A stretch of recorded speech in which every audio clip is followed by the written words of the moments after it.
बुद्ध जी की कहानी, जिसे हम भगवान बुद्ध के जीवन के रूप में जानते हैं, भारतीय इतिहास और संस्कृति में अत्यधिक महत्वपूर्ण है।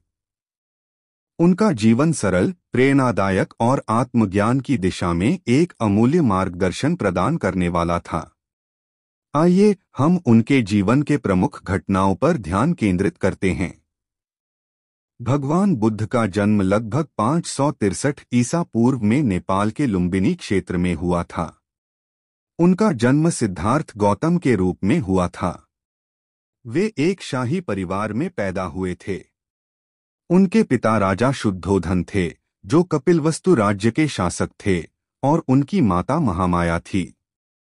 सिद्धार्थ के जन्म के समय एक ज्योतिषी ने भविष्यवाणी की थी कि वे या तो महान राजा बनेंगे या महान संत।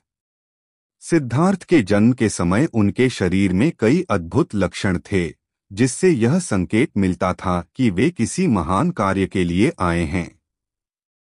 उनका पालन पोषण महलों में हुआ और वे हमेशा सुख सुविधाओं से घिरे रहे। उनके पिता ने उन्हें किसी भी प्रकार की दुख पीड़ा से बचाने के लिए महल की चारदीवारी के भीतर रखा। सिद्धार्थ का जीवन भोगविलास से भरा था, लेकिन वह कभी अपनी वास्तविकता से अनजान नहीं रहे। सिद्धार्थ ने जब युवा अवस्था में कुछ महत्वपूर्ण घटनाएं देखीं, तो उनका जीवन पूरी तरह से बदल गया। एक दिन जब वे महल से बाहर गए, तो उन्होंने एक बुढ़िया, एक बीमार व्यक्ति और एक शव को देखा। उन्होंने यह देखा कि यह संसार दुख, बुढ़ापे, रोग और मृत्यु से भरा हुआ है। इस अनुभव ने सिद्धार्थ के दिल में सवाल पैदा किया, क्या जीवन का यही उद्देश्य है? इन दृश्यों ने उन्हें यह एहसास दिलाया कि भोग और ऐश्वर्य से सत्य की प्राप्ति नहीं हो सकती। उन्होंने अपनी खोज शुरू की और एक दिन महल को छोड़ दिया और तपस्वियों के साथ साधना में लग गए। सिद्धार्थ ने कठोर तपस्या की। वह वर्षों तक जंगलों में भटकते रहे और विभिन्न गुरुओं से शिक्षा ली। वह जीवन के उद्देश्य को समझने के लिए हर संभव प्रयास कर रहे थे। उन्होंने कई प्रकार की साधनाएं की, लेकिन उन्हें सच्चा ज्ञान नहीं मिला। एक दिन वे बोधि वृक्ष के नीचे ध्यान लगाने के लिए बैठे और निश्चय किया कि वह केवल सत्य की प्राप्ति के लिए ही उठेंगे। इसी ध्यान और साधना के दौरान उन्होंने अपना आत्मज्ञान प्राप्त किया और उन्हें बुद्धत्व की प्राप्ति हुई। उन्होंने यह समझा कि जीवन में दुखों का कारण अज्ञान है और अज्ञान को समाप्त करके ही शांति और सुख पाया जा सकता है।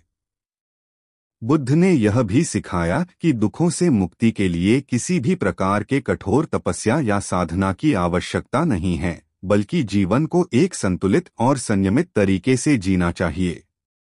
बुद्ध ने अपना जीवन दुखों से मुक्ति पाने और लोगों को सच्चाई सिखाने के लिए समर्पित किया। उन्होंने भारत के विभिन्न हिस्सों में यात्रा की, उपदेश दिया और अपने अनुयायियों की एक बड़ी संख्या तैयार की। उन्होंने समयक दृष्टि, समयक संकल्प, समयक वाणी, समयक क्रिया, समयक आजीविका, समयक प्रयास, समयक स्मृति और समयक समाधि का महत्व बताया। बुद्ध के अनुयायी भिक्षु कहलाते थे और उनके उपदेशों को फैलाने का कार्य करते थे। उनकी शिक्षाओं ने भारतीय समाज को गहरे स्तर पर प्रभावित किया। बौद्ध धर्म ने विशेष रूप से उन लोगों को प्रभावित किया जो जातिवाद और सामाजिक भेदभाव से परेशान थे। बुद्ध जी का निधन 80 वर्ष की आयु में कुशीनगर में हुआ था।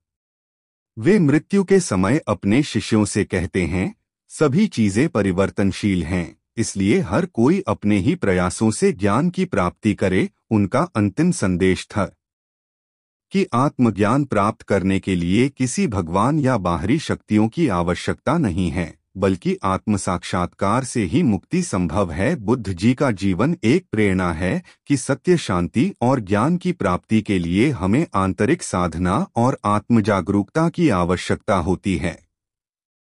उन्होंने दिखाया कि जीवन का उद्देश्य केवल भौतिक सुख नहीं है, बल्कि मानसिक शांति और आत्मज्ञान की प्राप्ति है। उनके उपदेश आज भी हमें सही मार्ग पर चलने के लिए प्रेरित करते हैं। भगवान बुद्ध का जीवन एक प्रेरणादायक यात्रा थी, जो न केवल भारतीय समाज बल्कि पूरी दुनिया के लिए एक मार्गदर्शन बन गया। उनके जीवन की कहानी न केवल धर्म बल्कि मानवता, शांति और आत्मज्ञान की ओर एक यात्रा है। भगवान बुद्ध ने दुनिया को यह सिखाया कि असली सुख बाहरी वस्तुओं में नहीं बल्कि आंतरिक शांति और ज्ञान में है।